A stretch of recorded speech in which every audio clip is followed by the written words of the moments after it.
Good morning. We are now on our second day of our trip here in Osaka, and everyone has their own itinerary. Everyone is set, and I am going to attempt to go to Kobe today and explore that area. This is the area of our Airbnb for the kids, and it's very close to the metro stations here in the Shinsaibashi area. So the weather is not too hot still, so it's a good time. The plan is to explore a little bit of Kobe, and then I'm going to attempt to go to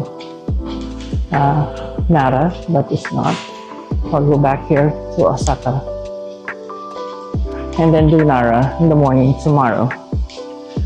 So bahala na. It's just very chill and fluid in terms of itinerary, and of course it will depend if it rains. Always depends if it's rain. It will rain pala. Sorry. And okay, gonna head on first. We are now here at Osaka Station, and we are taking the 9:45 train to Kobe. It's just 4 minutes behind. Okay, 5. Okay, let's go. We need to go to 5. Platform 5.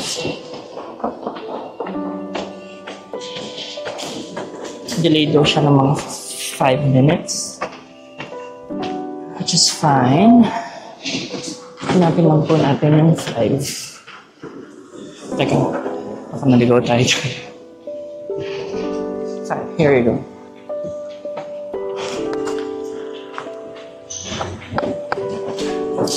This is 5, medyo bulusak pa yung mga tao.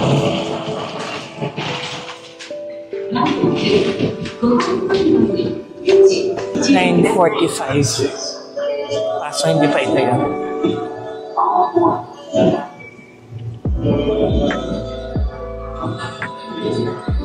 Relax muna ako. Alam mo ba, ang Kobe, Japan, oo, yung sikat dahil dun sa beef, ay isa talaga sa pinaka-underrated na cities sa buong Kansai region. Pero kung alam mo lang, sobrang daming reasons para ma-inlove ka sa lugar na to. So, kaya today, I decided to go there para ma-explore naman natin ang one of, sabi ko nga, the most neglected place sa Kansai region. Let's go! Konnichiwa and welcome to Kobe.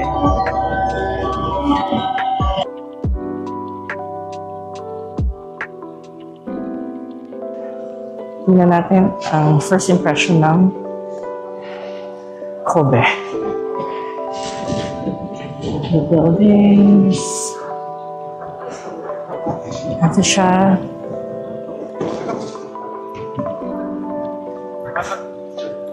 This is Kobe. Kobe Sannomiya Station.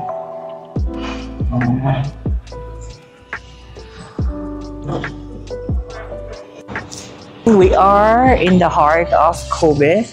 We are now in front of Sannomiya Station, and I have a couple of stuff that I need to hit today. It's going to be just a chill day. Teka, tignan ko yung mga locations. The first stop, of course, is a shrine.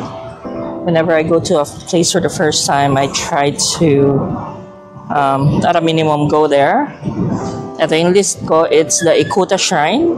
And then we'll do the Motomachi Arcade. And then Chinatown Bites.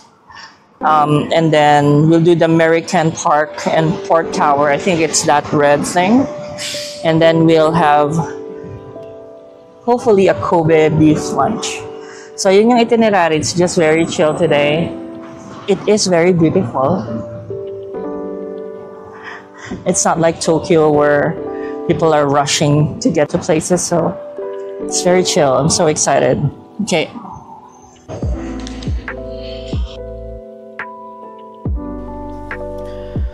Una sa lahat, Kobe is a port city and it's been open to the world since 1800s pa. Kaya kung mapapansin mo, very international ang vibe dito. In fact, Kobe was one of the first places or first cities na nag-welcome ng mga foreign trade after yung Japan era na close sila to the world. And syempre, ako, pag pumupunta ako sa bagong lugar, check ko talaga yung mga shrine. Ito ang Ikuta Shrine. Isa ito sa mga oldest Shinto shrines sa Japan. It's like over 1,800 years old. Hidden lang siya sa city center pero very peaceful talaga yung vibe nito.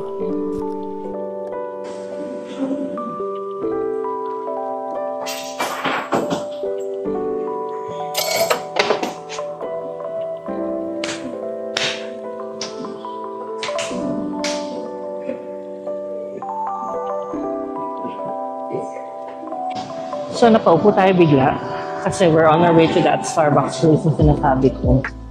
Pero, may nakita ako doon na biglang pinipilahan ng mga tao. So, na-curious ako. So, gusto ko siyang i-google lang sandali while resting. Ang pangalan niya ay Kita no Zaka Kobe. Tingnan natin kung ano yun. Ito pala tayo sa may Kitano neighborhood, sa may area na to. Ito yung medyo tirahan daw ng mga expat before. And the vibe is, it's actually different. May pagka foreign looking siya. Hindi siya mukhang Japan. Normal face. Parang iba. Tignan mo. The architecture is different. Mga ganon.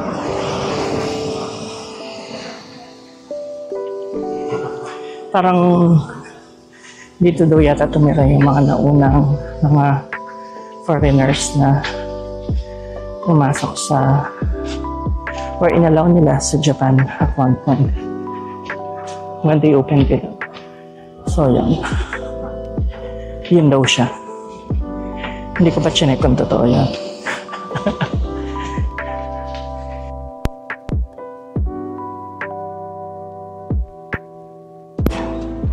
This is the Starbucks I'm talking about. Ayan siya. Mukha siyang bahay. And we'll see if it's Grand Muscat.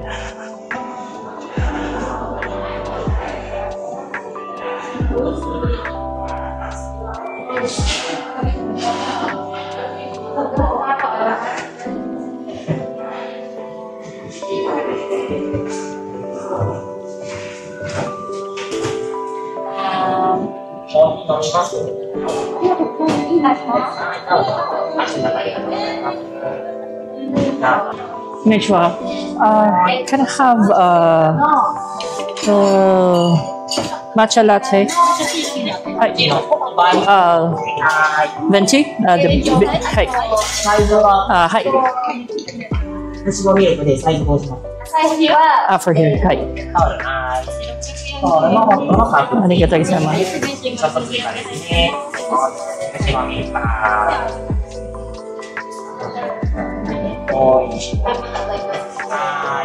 お肉の2点とお食事オブナットですね。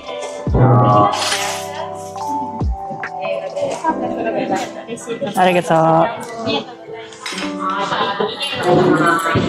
So we're just going to hang out here today for a bit. The weather's getting hot, so we need to refresh for a while, and then we'll plan our route accordingly. Let's see how cold it is upstairs. Okay, tayo.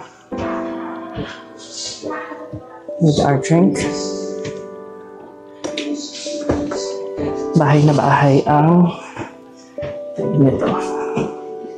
Let's see. Meditation.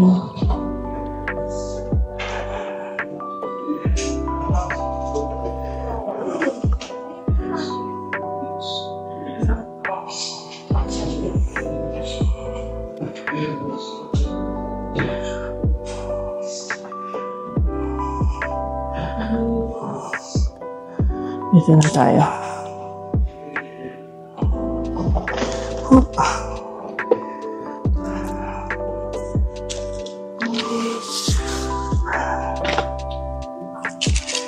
This is our place for today.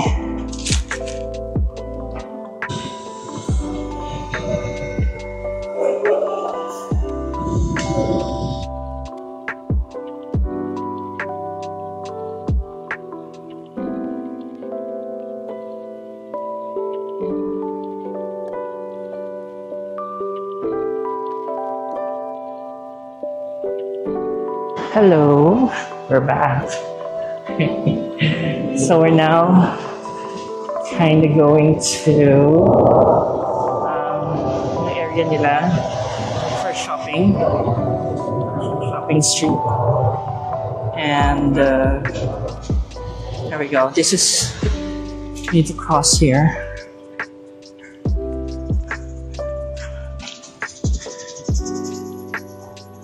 And check yung map natin just to be sure. And medyo mainit siya ngayon, but it's okay. I find that pag mas mabagal ka maglakad, medyo hindi ko masyadong pinapawisan. Anyway, we need to wait. Let me see. Okay, I can actually go through here and then turn right there sa may Daimaru. Okay. Have you ever wondered kung bakit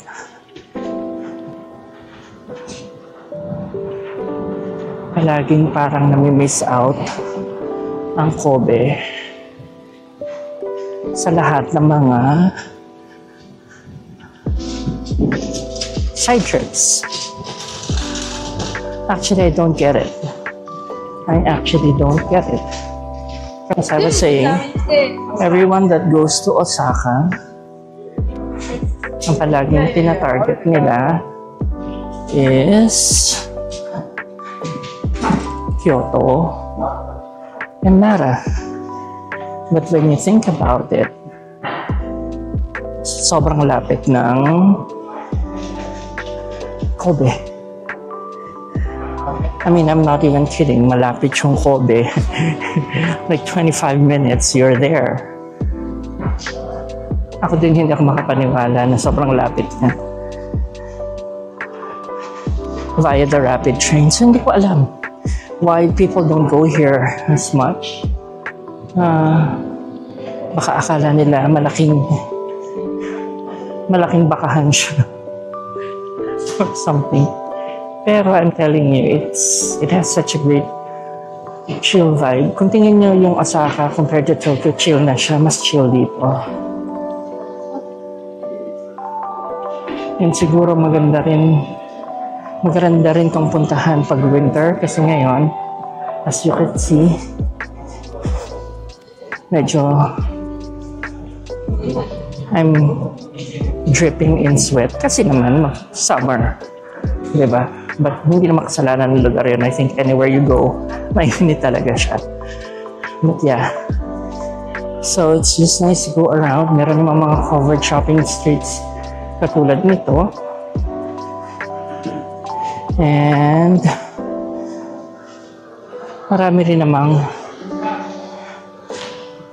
sobrang daming options din for what do you think you wanna buy. So,